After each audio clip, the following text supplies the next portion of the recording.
안녕하십니까. 스탁과 스토리, 수다가 있는 수요일 김기수의 돌직구 타임 김기수입니다. 안녕하십니까. 자, 내일이 5월 5일 휴장이지요. 어린이날이고 그런 부분이어서 저도 마음이 들뜬모양입니다. 그래도 주식을 시작을 해야죠. 우리가 희망설존이라고 하고 또 우생마사라는 한자성어를 여러분들은 알고 계실 겁니다. 사실 보게 되면 똑같은 의미인데 사실은 말이 헤엄을 잘하죠. 그런데 홍수의 물살이 센 가운데에서 헤엄을 잘 친다고 열심히 헤엄을 물살에 반해서 하다 보면 힘이 지쳐서 말은 죽고 말고, 반면에 소는 그죠? 물살에 편승해서 목숨을 건졌다는 이야기입니다. 지금 시장은 하락시장에 상당히 힘들고 지치는 그런 상황이 놓여 있습니다. 그런 상황에서 매매를 자제하게 되면 사실 그 역으로 거스르는 부분이거든요. 그래서 오히려 가만히 있음만 못하는 그런 경우도 많습니다. 그런 흐름 부분들을 여러분들이 생각하셔서 조금 있다가 김기수 돌직구 타임 본격적인 시장 상황이나 그런 흐름 부분들을 염두에 두고 시장에 대응하셨으면 좋겠습니다. 자, 노란톡에 대한 간단한 설명을 드리도록 하겠습니다. 잠시 후에 샵 0988 그죠? 거기에 이제 김기수 문자 전송하시거나 오른쪽에 QR코드를 찍으시면 김기수와 함께 의사소통할 수 있는 부분이 있습니다. 자, 본격적으로 김기수 돌직구 타임 시작하도록 하겠습니다.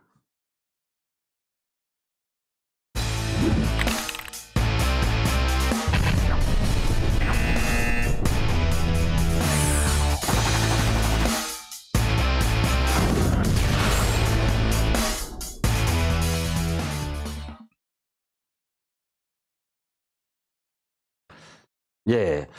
자, 우리가 이제 내일 새벽, 5월 5일이죠. 그죠?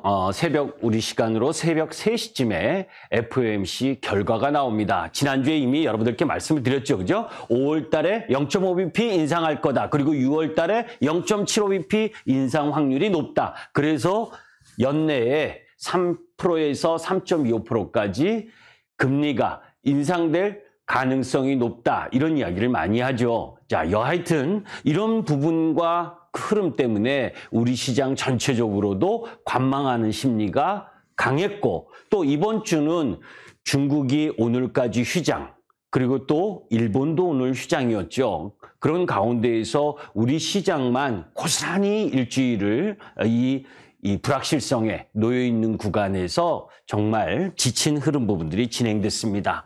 자, 자이언트 스텝 가능성. 이 부분이 왜 이렇게 우리 시장이나 글로벌 시장에 충격을 주고 관망 심리를 더 자극하냐 하면, 사실 우리의 블랙아웃 기간이죠. 지금은 연준 의원들이 이야기를 못하는 가운데 그 이전에 파월 연준 의장이 이 1979년 10월 달에 한 번에 FOMC 회의에서 4% 금리 인상을 한 폴 볼커 의장의 이야기를 언급했었기 때문이에요. 그렇기 때문에 혹시나 5월 이 FOMC 회의에서 0.5bp 이상의 금리 인상을 하거나 아니면 금리 인상한 이후에 기자회견에서 더 매파적인 이야기를 하지 않을까라고 하는 이야기를 염두에 두고 시장은 왕창 쫄아 있는 거죠. 자, 그만큼 물가가 부담이라는 것을 반증하기도 하고, 사실 우리가 FOMC 통화정책회의, 우리 한국의 금통위도 마찬가지죠. 통화정책 입안자의 입장에서 가장 중요한 것은 주식시장의 주가를 올리고 내리고 하는 것이 아닙니다. 그죠? 통화정책을 통해서 물가와 그리고 경제 성장이라는 두 마리 토끼를 어떻게 잘 가지고 가느냐 하는 것이 중심이잖아요. 이제 그런 부분들 속에서 지금 시장은 이 물가 상승에 대한 부담으로 FOMC 회의에서 더 자극적인 매파적 발언이 나올까 하는 두려움에 지금 놓여 있는 거죠. 자, 그런데 다시 한번 차트를 한번 보도록 하겠습니다. 지난주에도 말씀드렸지만 2008년 리만 브라더스 때는 그 대차대조표 충격을 감내할 수 있는 미국 시장의 가계 자산 부분이 밑으로 내려와 있었었고, 지금은 이 파란색 부분 가계 순자산이 높은 상황이기 때문에 너무 크게 우려는 하지 말자라는 말씀을 드렸었죠. 자, 지금 우리 시장은 공포의 역금융 장세가 지금 펼쳐지고 있습니다. 금리도 올라가고 원자재 가격도 올라가고 환율도 지금 1265원인가요? 오늘 뭐 그 속에서 지금 3대 쇼크가 발생을 했고, 그런 가운데에서 2020년 3000포인트, 2020년 1월 11일 날 3266포인트를 찍으면서 포모 현상을 발생시켰을 때, 그때 개인 투자가들이 진입을 한 부분이 3100에서 3200포인트에서 31조를 순매수를 했습니다. 엄청난 매수였죠, 그죠? 자, 지금 종합주가지수가 2677포인트 라인에 놓여 있으니까 지수상으로만 봐도 10%가 넘는 하락 부분을 맞았는데, 실질적으로 종합주가지수가 10% 넘게 하락을 하게 되면 종목 부분들은 20%에서 많게는 반토막 이상 나는 종목들이 숱하죠. 그죠? 왜냐하면 삼성전자가 지수를 커버하고 있는 상황이니까. 자, 그런 가운데에서 이야기하고 싶은 부분은 지금 40년간 이어져 온 미국 시장에서 저금리 시대의 종말을 알리고 있는 상황. 그런 부분이기 때문에 옛날의 관점에서 자꾸 예전에 저금리 시대의 관점으로 주식시장을 바라보면 안 된다는 거 하나 하고, 또 그 다음에 30년간 유지된 세계화, 우리가 노동력이 싸서 분업화하면서 중국이나 동남아 막 이렇게 갔었던 부분, 그렇게 공급망을 다변화했었던 부분 속에서 지금은 탈세계화, 그죠?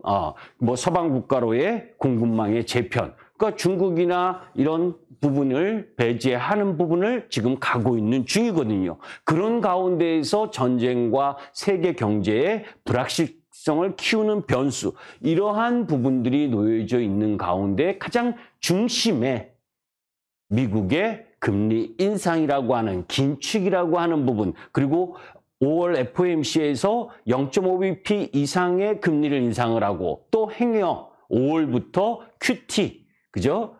양적 축소를 시작하는 것이 아니냐 하는 두려움, 이런 부분들이 작용을 하고, 그런 부분들이 행여 너무 심하게 빠른 속도로 진행되면 경기 침체에 걸릴 수 있다는 우려, 이런 것까지가 지금 미국 시장에 본격적으로 반영된 흐름이거든요. 그런 가운데 푸틴은, 사실 저는 지난 3월 부분에 러시아의 힘이라면 어떻게 하든 우크라이나와 관련돼서 5월 9일, 그죠? 2차 세계대전 승전일이었었던 5월 9일 정도면 종료가 되지 않겠느냐라고 봤는데, 지금 보게 되면 뭐 전혀 휴전이나 종전이 될 가능성이 거의 없는 상황이죠. 그런 가운데 어제는 또 서방 국가에 대한 보복 경제 제재를 푸틴이 발표하고, 전체적으로 뭐 전승절인 9일에 오히려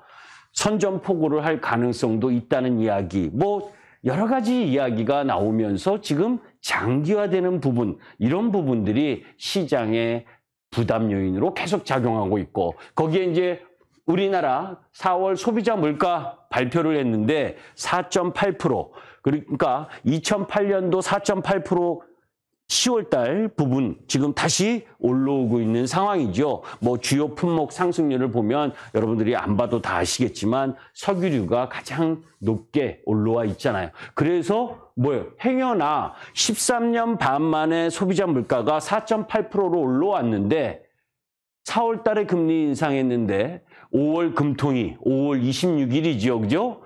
금리 인상을 또 연속으로 하는 것이냐 아닐까 하는 우리 시장만의 또 두려움도 함께 갖고 있는 시장이다 보니까 금융 장세는 가고 역금융 장세가 지금 진행되고 있는 모습이다. 그런 가운데 4월 한국 수치를 보시면 3월 달 3월 634억 달러에서 576억 달러로 소폭 줄었고 또 전년 대비로 보게 되면 전년 512억 달러인데 지금 576억 달러니까 그나마 수출은 견조한 흐름을 보여주고 있는 겁니다. 수입 역시 마찬가지고 그런 가운데에서 무역 수지는 26억 6천만 달러 적자인 상황을 가지고 오고 있고 자, 뭐니 해도 이제 사실 어제 110대 과제에 대해서 윤석열 당선자의 그 정책적 과제에 대한 이야기가 있었죠. 사실 이 돌직구 타이밍에서 그와 연관된 내용 부분,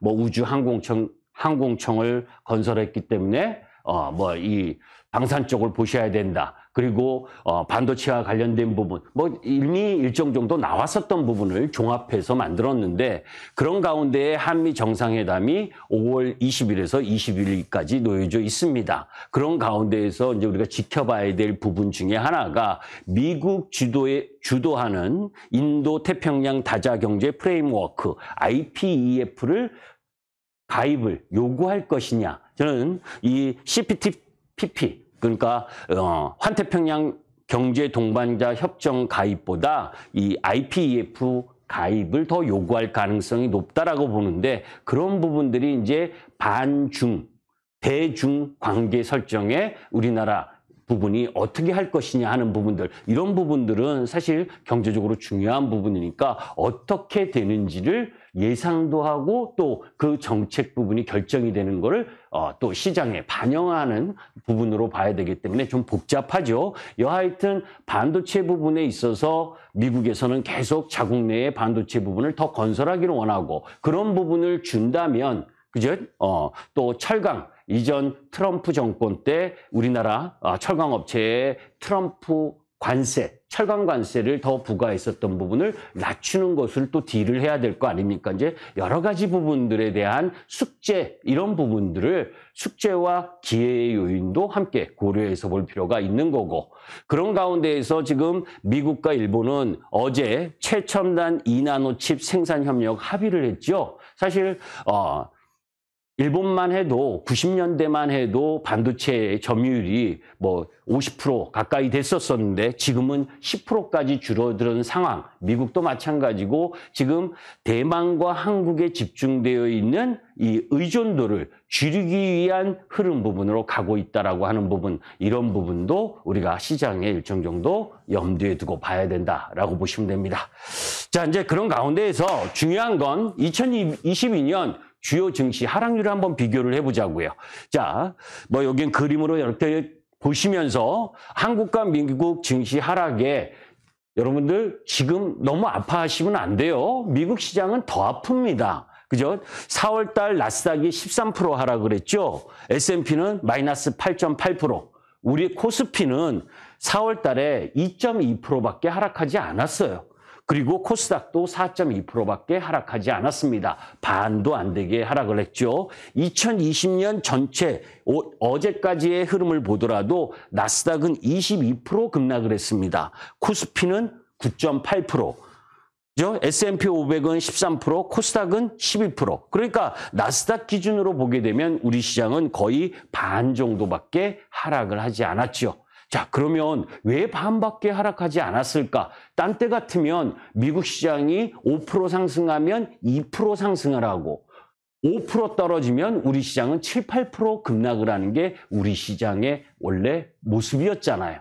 그죠? 그런데 오히려 올해 2022년 국면에서는 물론 하락해서 아프긴 하지만 미국 시장보다 덜 하락하고 있는 그 이유는 뭐냐? 저는 개인적으로 보면 멀티플을 얼마만큼 줬었느냐 하는 부분하고 또 소비자 물가의 차이도 물가가 미국 시장에서는 3월 물가 8.5%, 우리 시장에 있어서는 3월 4.1%, 4월은 4.8%. 그러니까 상대적으로 미국보다 물가에 대한 부담도 줄어든 상태. 그런 가운데에서 이제 요 표를 한번 보도록 합니다. 자, 코스피와 나스닥 하락이 아주 일목요연하게 나오고 있죠. 제가 여기 부분에 있어서 2600포인트는 쉽게 깨지지 않는 자리다라고 말씀드렸는데 우리 시장은 계속해서 박스권을 연장하고 있습니다. 그런데 나스닥 일봉의 모습을 보시면 저점을 붕괴하면서 1월달, 3월달에 저점을 붕괴했잖아요. 그만큼 눈에 보이게 나스닥의 하락세가 더 강한 모습입니다. 자, 우리가 영원한 성장은 없죠. 실적을 또 외면할 필요도 없습니다. 여기서 미국 증시 대표주 팡 부분에 있어서 뭐 아마존이 어닝 쇼크를 발표한 당일날 14% 당일날 급락을 했고 4월 한 달간 24% 정도를 급락을 했고 또 넷플릭스도 여러분들이 기억하실 텐데 마이너스 35% 당일날 실적 발표 당일날 하루 만에 35% 급락을 했습니다. 여기서 이렇게 팡 관련 주식들이 급락을 했는데 여기서 한번 우리가 냉정하게 살펴볼 필요가 있습니다. 저렇게 많이 급락했으니까 쉽게 반등할 것이다 라고 보시면 안 된다는 거예요. 자, 팡의 S&P 영업이익 비중은 2020년 4분기에 19.4%였어요. 19.4%. 그런데 2020년 1사분기에는 15.4%로 영업이익이 비중이 4% 정도 감소를 했습니다. 그런데 시가총액 비중은 그러면 그 정도 떨어져 있어야 되잖아요. 지금 이렇게 하락을 했었어도 동기간의 시가총액 비중은 23.4%에서 22.1%. 그러니까 1.3% 정도밖에 감소하지 않았다는 겁니다. 그러니까 그런 전체적인 흐름으로 보게 되면 우리가 주가가 떨어지는 이유가 실적이 안 좋아서 그죠? 실적이 안 좋고 그리고 또 멀티플을 높게 주던 것이 역금융 장세, 그러니까 금리가 올라가면서 유동성이 부족하는 그 시장 흐름이라면 멀티플을 주던 거를 낮게 줘야 되는 그렇게 해서 하락하는 부분인데 아직 이 팡 관련 주식들의 특히 실적이 안 좋은 애플을 제외하고는 대부분 다 실적이 안 좋았잖아요. 그런 주식이 떨어지는 건 너무나 당연하다는 겁니다. 자, 성장과 가치에 여러분들 여기서 핵심은 이거예요. 성장주가 성장 섹터는 그죠? 매출의 성장이든 영업이익의 성장이든 그 성장이 멈추면 매도인 겁니다. 성장주의 개념은 저점 매수가 없어요. 그 기업이 계속해서 매출과 영업이익의 성장을 담보해내지 못하면 그 성장은 끝난 겁니다. 끝난 기업과 끝난 섹터에게 멀티플을 계속 줄 필요가 없잖아요. 그죠? 그래서 성장주가 무서운 겁니다. 성장주 매매는 성장이 정체되면 여지없이, 그죠? 넷플릭스가 가입자 수 증가가 멈췄다. 증가가 멈춘 게 아니라 가입자 수가 오히려 줄어들었다. 그죠? 그것을 다시 복구할 수 있는 힘이 없다면 성장주로서의 멀티플을 줄 필요가 없다는 거지요. 그렇기 때문에 무서운 것이 성장주와 가치주의 모습입니다. 자, 박스권 장세에서 하락하는 종목군들, 여기서 한두 달 계속 이야기를 하고 있는 중입니다.